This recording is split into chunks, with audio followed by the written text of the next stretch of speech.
Hello दोस्तों, स्वागत है आपका अपने YouTube channel the age of science में। आज हम इस वीडियो में यूपी टेट सी टेट के ऐसे क्वेश्चन पढ़ेंगे जो प्रीवियस ईयर में बहुत ज़्यादा ट्रेंड हुए हैं। पिछले सालों में सबसे ज़्यादा आए हुए क्वेश्चन यही हैं जो आपको इस वीडियो में देखने के लिए मिलेंगे।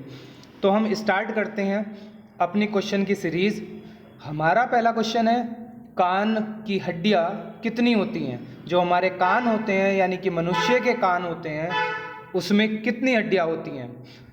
तो स्टूडेंट्स बताते हैं यहाँ कि जो आपकी कान में हड्डियाँ होती हैं, एक कान में जो हड्डी होती हैं वो होती हैं 3। एक कान में एक्चुअली हड्डी होती हैं 3। उन हड्डियों के नाम होते हैं, तो जो हमारे कान में पहली हड्डी होती है उसका नाम होता है मल्यूस।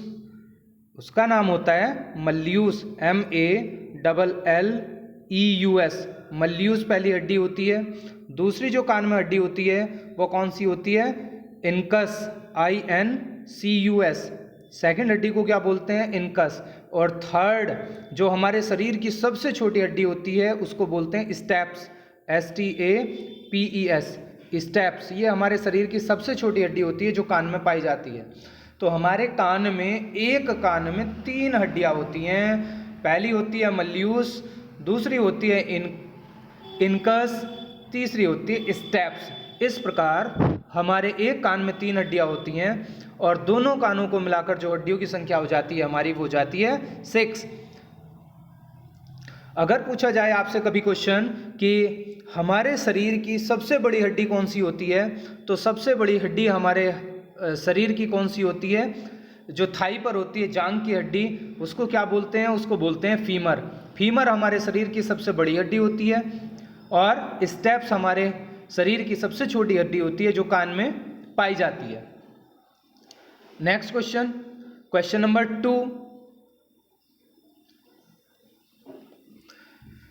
देखिए बच्चे, पीतल और कांसा, ये क्या है? इन दोनों के क्वेश्चन बहुत ट्रेंड होते हैं, एग्जाम में देखने के लिए बहुत ज़्यादा मिलते हैं। जहाँ भी साइंस आती है, जहाँ भी विज्ञान आता है, विज्ञान में केमिकल कंपोजिशन का क्वेश्चन जरूर देखने के लिए मिलता है। किसकी केमिकल कंपोजिशन? एलॉयज़ की।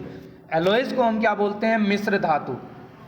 तो इनकी जो केमिकल कंपोजिशन होती है वो बहुत ज़्यादा ट्रेंड होती है और बहुत ही आसान है याद करने के लिए। पूछा जा रहा है पीतल किसकी मिश्र धातु है? हम यहाँ से 2 चीज़ें बताएंगे। पहली तो बताएंगे पीतल को क्या बोलते हैं। पीतल को बोलते हैं ब्रास। पीतल बोली जाती है ब्रास। पीतल को बोलते हैं ब्रास। और ब्रास किस चीज़ से मिलकर बनती है? ब्रास मिलकर बनती है Cu मतलब कॉपर, कॉपर मतलब तांबा, एंड जिंक। कितने कितने परसेंट होता है? तो इसमें कॉपर होता है 60% और जिंक की बात करते हैं तो जिंक होता है 40%। जिंक होता है 40%। यानी कि हमारी जो ब्रास होती है, जिसको हम पीतल बोलते हैं, ये 2 चीज़ों से मिलकर बनती है, 2 मेटल्स से मिलकर बनती है। और उन मेटल्स के नाम क्या क्या हैं? एक होता है कॉपर और दूसरा होता है जिंक। जिंक को जस्ता भी बोलते हैं, कॉपर को तांबा भी बोलते हैं हिंदी में।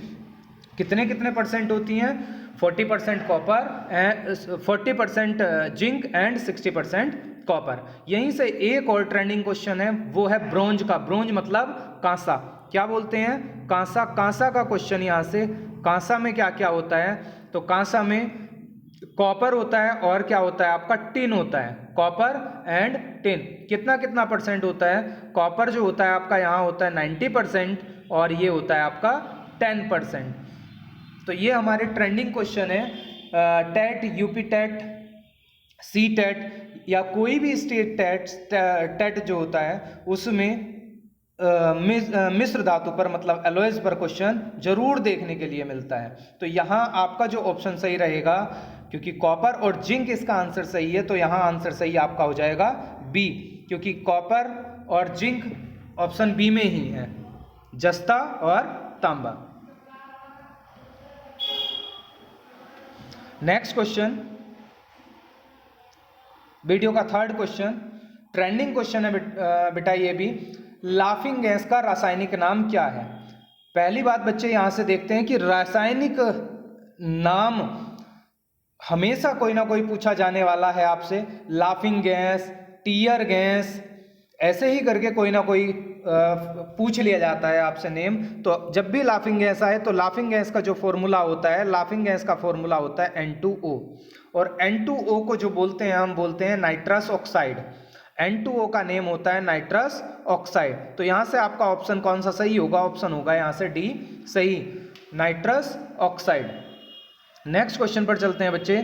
क्वेश्चन नंबर 4 बायोलॉजी का क्वेश्चन है ये। एक पीढ़ी से दूसरी पीढ़ी में आनुवंशिक गुणों के उत्तरदायी होते हैं। मतलब एक पीढ़ी से एक पीढ़ी के गुणों को दूसरी पीढ़ी में ले जाने का काम कौन करता है? तो ये काम करता है जीन। जीन का काम होता है एक पीढ़ी से दूसरी पीढ़ी में गुणों को ले जाना। जो क्रोमोसोम होते हैं वो कोशिका के केंद्रक में पाए जाते हैं। कोशिका में एक केंद्रक होता है। केंद्रक की खोज अगर आपसे पूछ ली जाए तो केंद्रक की खोज किसने की थी? रॉबर्ट ब्राउन ने की थी। कोशिका की खोज रॉबर्ट हुक ने की थी, ये ध्यान रखिएगा। क्वेश्चन नंबर 5 कौन सी वस्तु द्रव्य नहीं है? कौन सी वस्तु द्रव्य नहीं है? एक्चुअली बच्चे द्रव्य को बोला जाता है मैटर, और मैटर जो होता है, मैटर ऐसी चीज़ें होती हैं जिनको हम छू सकते हैं। तो यहाँ हमें ये देखना है कि कौन सा द्रव्य नहीं है, यानी कि हम किसको छू नहीं पाएंगे, किस चीज़ को हम यहाँ से स्पर्श नहीं कर पाएंगे। जिस चीज़ को भी हम, जिस भी पदार्थ को स्पर्श नहीं कर पाएंगे वही द्रव्य नहीं होगा। कांच को आप स्पर्श कर सकते हैं, लकड़ी को आप स्पर्श कर सकते हैं, दूध को आप स्पर्श कर सकते हैं। स्पर्श किसको नहीं कर पाएंगे? प्रकाश को स्पर्श नहीं किया जा सकता है, इसीलिए प्रकाश यहाँ पर द्रव्य नहीं है। Question number next, question number 6 निम्नलिखित में से कौन सा उपधातु है? उपधातु मतलब मेटेलॉइड। मेटेलॉइड कौन सा है? मेटेलॉइड एक्चुअली वो पदार्थ होते हैं जो वो तत्व होते हैं, पदार्थ नहीं तत्व होते हैं, जो धातु और अधातु दोनों की प्रॉपर्टी रखते हैं, जो धातु की तरह भी व्यवहार कर सकते हैं, अधातु की तरह भी व्यवहार कर सकते हैं। उन्हें हम उपधातु अर्थात मेटेलॉइड कहते हैं।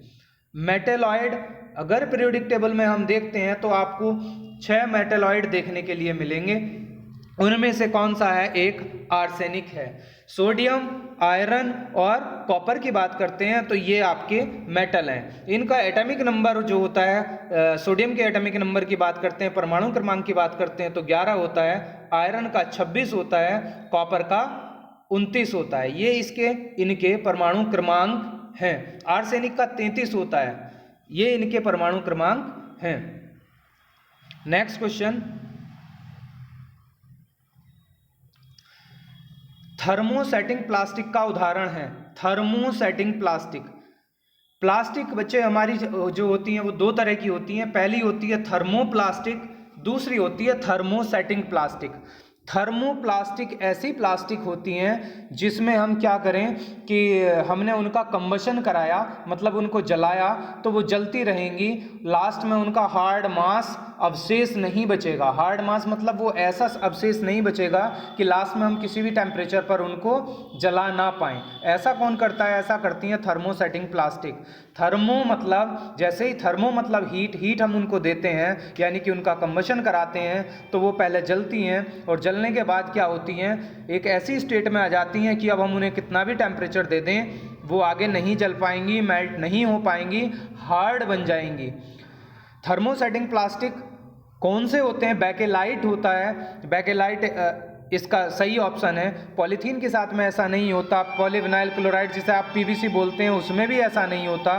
पॉलीस्टाइरीन में भी देखने के लिए आपको ऐसा नहीं मिलता। बेकेलाइट का यूज़ कहाँ पर किया जाता है? जो आपके स्विचेज होते हैं, कैबिनेट्स होती हैं टेलीविज़न की, लैपटॉप की, वो थर्मोसेटिंग प्लास्टिक अर्थात बेकेलाइट की बनाई जाती हैं। जो यूटेंसिल्स के हैंडल होते हैं, यूटेंसिल्स जो हमारे किचन में यूज़ किए जाते हैं वो भी बेकेलाइट के बनाए जाते हैं।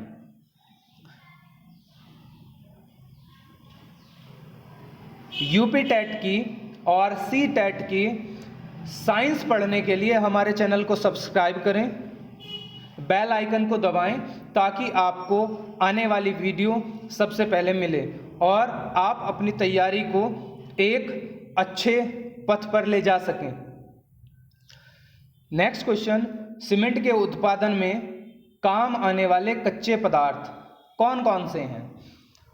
जब भी ये क्वेश्चन आए तो सबसे पहले इसमें ध्यान रखना कि आपका चूना इसमें होता है और एल्यूमिना होता है। जहाँ भी आपको चूना एल्यूमिना मिल जाए उसी को सही करना। फर्स्ट ऑप्शन में ना तो चूना है ना एल्यूमिना है, सेकंड ऑप्शन में ना चूना है ना एल्यूमिना है, थर्ड ऑप्शन में चूना तो है बट एल्यूमिना नहीं है। इसका मतलब ऑप्शन यहाँ से होगा आपका जो सही होने वाला है वो डी ऑप्शन सही होगा, चूना, जिप्सम एंड एल्यूमिना। चूना जो होता है, चूने का अगर फॉर्मूला पूछा जाए आपसे तो चूने का फॉर्मूला होता है CaO, जिप्सम का फॉर्मूला होता है CaSO4 इंटू 2H2O और एल्यूमिना का फॉर्मूला होता है Al2O3। ये तीनों चीज़ें रॉ मटेरियल की तरह यूज़ की जाती हैं, कच्चे पदार्थ की तरह यूज़ की जाती हैं सीमेंट के प्रोडक्शन में। नेक्स्ट क्वेश्चन, किसी वस्तु की गति के लिए V, U, A and S में क्या संबंध है? मतलब V, U, A, S पूछा जा रहा है, अर्थात गति के समीकरण पूछे जा रहे हैं और पूछा जा रहा है कि इनमें से कौन सा संबंध है। अर्थात यहाँ जो समीकरण बनवा रहा है ये आपसे, वो बनवा रहा है गति का तृतीय समीकरण। मैं आपको सारे समीकरण लिख के देता हूँ यहाँ। पहला कौन सा होता है? अगर पहले की बात करते हैं, first law of motion V is equal to U plus AT, this is the first equation of motion. Second is S is equal to U plus UT plus half AT square and third equation is V square is equal to U square plus 2AS। अब हमें इसमें से छांट लेना है कि कौन सा सही है। फर्स्ट इक्वेशन सेकंड इक्वेशन तो इसमें दी नहीं है, तो हमारा सही ऑप्शन कौन सा हो जाएगा यहाँ? V square is equal to U square plus 2AS, option हो जाएगा यहाँ पर C सही। क्वेश्चन नंबर 10, जीवो का ब्लूप्रिंट, जीवो का ब्लूप्रिंट है। जीवो का ब्लूप्रिंट क्या है? इसमें से जीवो का ब्लूप्रिंट बताना है।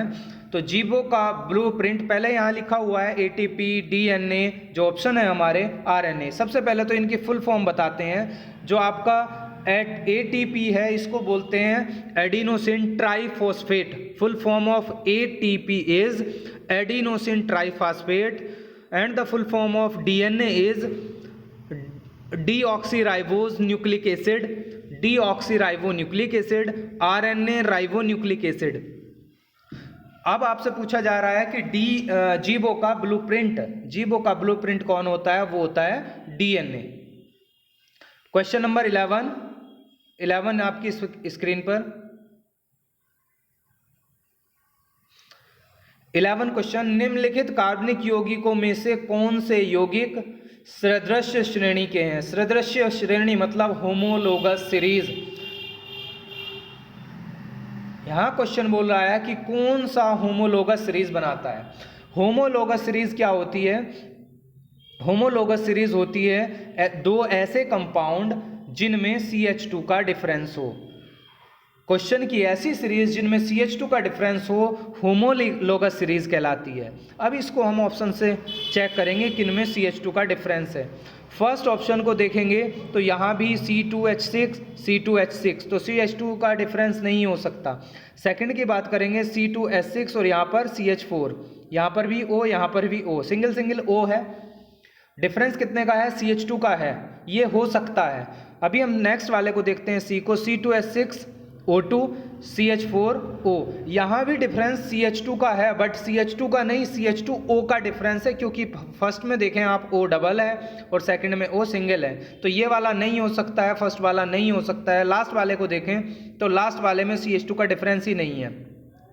मतलब यहाँ से जो ऑप्शन आपका सही जा रहा है वो सही जा रहा है ऑप्शन बी। ऑप्शन बी आपका यहाँ से करेक्ट होगा। Next question, question number 12। Question number 12 पर आते हैं। आपके गमले में गुलाब का लाल फूल सूर्य के श्वेत प्रकाश सेंटेंस आपको कंप्लीट करना है।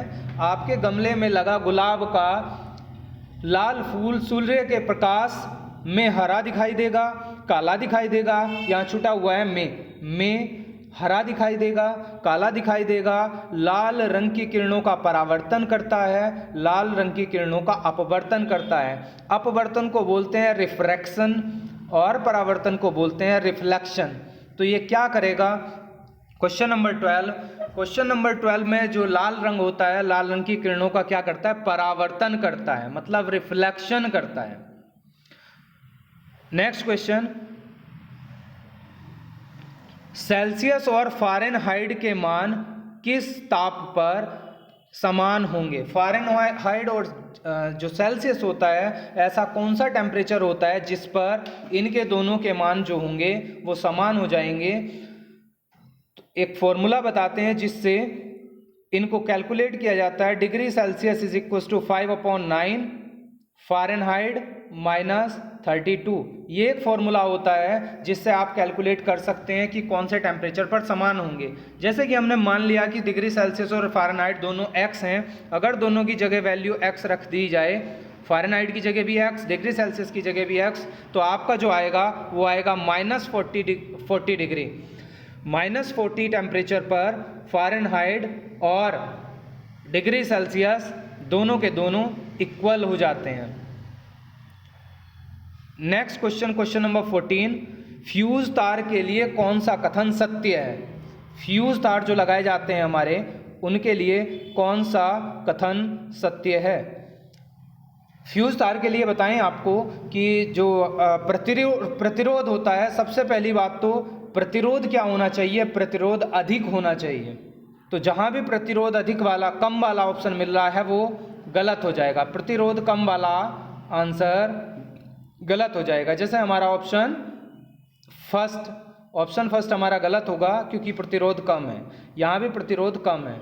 उसके बाद प्रतिरोध अधिक दो में है, बी और डी में, इनमें से ही कोई आंसर सही होगा। प्रतिरोध अधिक होने के साथ गलनांक का कम होना जरूरी है। जैसे ही थोड़ा सा टेम्परेचर बढ़े वायर का तो वो ब्रेक हो जानी चाहिए, इसलिए ऑप्शन आपका यहाँ से सही रहेगा B. Next question number 15,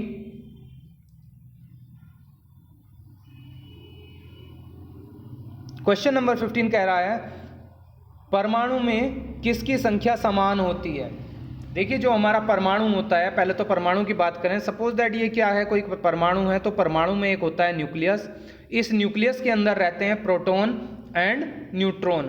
proton पर चार्ज होता है पॉजिटिव और इलेक्ट्रॉन पर चार्ज होता है निगेटिव। न्यूट्रॉन पर कोई चार्ज नहीं होता। इलेक्ट्रॉन क्या करता है? Electron around the nucleus revolve होता रहता है। क्या होता रहता है? यहाँ रिवॉल्व होता रहता है, मतलब घूमता रहता है, यहाँ पर घूमता रहता है। पूछा जा रहा है कि परमाणु में किसकी संख्या समान होती है? तो परमाणु में दो चीज़ों की संख्या समान होती है, प्रोटॉन की और इलेक्ट्रॉन की। किसी भी परमाणु में जितने भी प्रोटॉन होते हैं उतने ही होते हैं इलेक्ट्रॉन। तो 15 का यहाँ से करेक्ट आंसर हो जाएगा बी। नेक्स्ट क्वेश्चन पर चलते हैं। Question number 16, question number 16, vitamin D की कमी से कौन सा रोग होता है? मतलब विटामिन डी कौन सा रोग करता है, उसकी अगर बॉडी में हमारी कमी हो जाए तो रोग कौन सा होगा? एक एक करके आपको बताते हैं। हम बात करते हैं एनीमिया की, तो एनीमिया जो होता है वो आपका होता है विटामिन B12 की कमी से।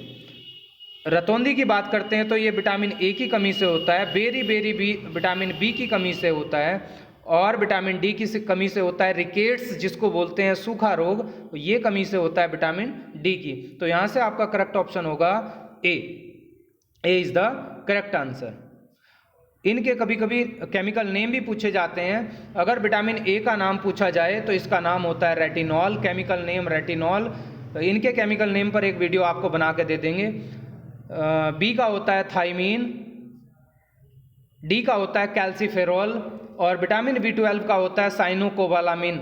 एनीमिया जो रोग होता है, एनीमिया रोग में हमारे शरीर में ब्लड की कमी हो जाती है, मतलब रक्त की कमी हो जाती है। क्वेश्चन नंबर 17, कठोर जल में साबुन झाग इसलिए बनाते हैं क्योंकि मतलब जो हमारा कठोर जल है उसमें साबुन झाग किस लिए बनाता है, क्या वो कारण है जिसके कारण से ये झाग बना लेता है। वे कठोर जल में घुल जाते हैं, ये रंगीन होते हैं, उच्च बसा अम्ल में कैल्शियम और मैग्नीशियम लवण जल में अघुलनशील होते हैं, उपरोक्त में से कोई नहीं। तो इसका जो करेक्ट आंसर जाएगा वो जाएगा सी।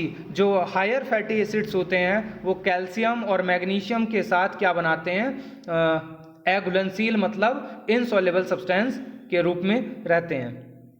क्वेश्चन नंबर 18, उत्तर प्रदेश में ऑयल रिफाइनिंग मतलब तेल शोधशाला कहाँ पर स्थित है।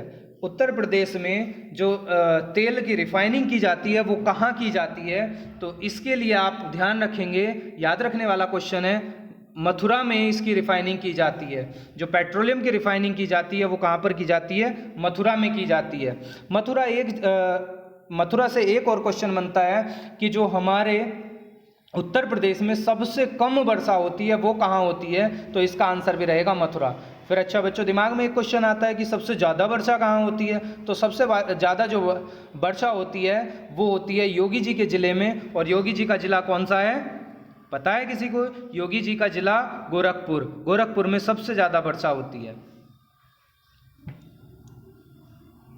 नेक्स्ट क्वेश्चन, प्रायद्वीपीय भारत में सर्वाधिक भाग पर किस मिट्टी का विस्तार है। जो प्रायद्वीपीय भारत है वहाँ पर सबसे ज़्यादा मिट्टी कौन सी पाई जाती है, तो प्रायद्वीपीय भारत में सबसे ज़्यादा मिट्टी पाई जाने वाली है काली मिट्टी।